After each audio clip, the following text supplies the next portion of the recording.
We cared for the dragons in life, and in their death it falls to us to care for all of Ethelcar. General Provis Varga, 2103 PC. While the capital of the Dragon Empire was in the east, it was here in the high mountains that most dragons called home. The varied terrain provided ample places for them to make their lairs, and the proximity to the Ortganossen, with its massive herds, or the open sea, provided sustenance. So as their population grew, the empire became more and more established, and the subservient races took up much of the day-to-day tasks.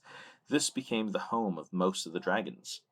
In the wake of their disappearance, they left their wealth, their magic items, and their servants. The Yak-Folk had long been the favored servants of the dragons in this region. Their strength and ability to withstand the climate and thin air in the mountains, as well as their innate magical abilities, made them ideal servants.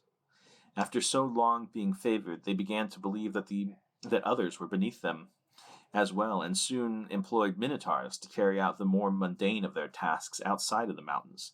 This arrogance appealed to the dragons, so long as it was focused on others.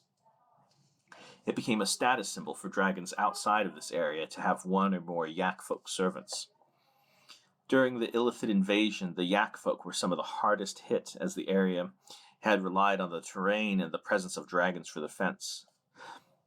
With the dragons gone and the flying nautiloid ships of the Illithid able to overcome the terrain, they quickly fell under the control of the invaders.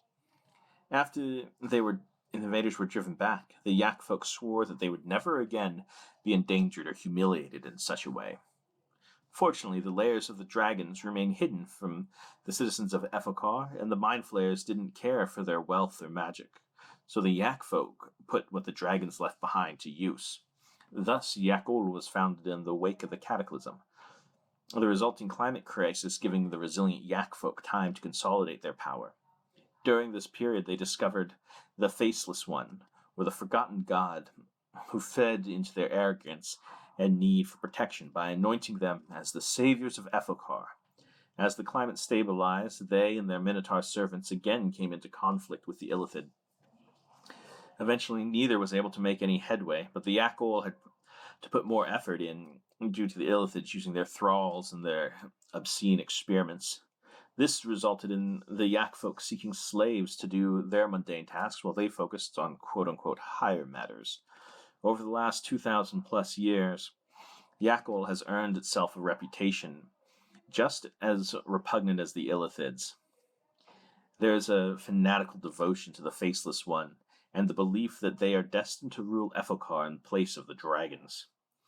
To this end, they have built one of the strongest militaries on Ethelcar, seen by the few diplomats and traders that risk making their way to the heart of Yakole. Despite this, they seem content in their isolation, willing to trade through intermediaries, only venturing out to take more slaves, normally through naval action.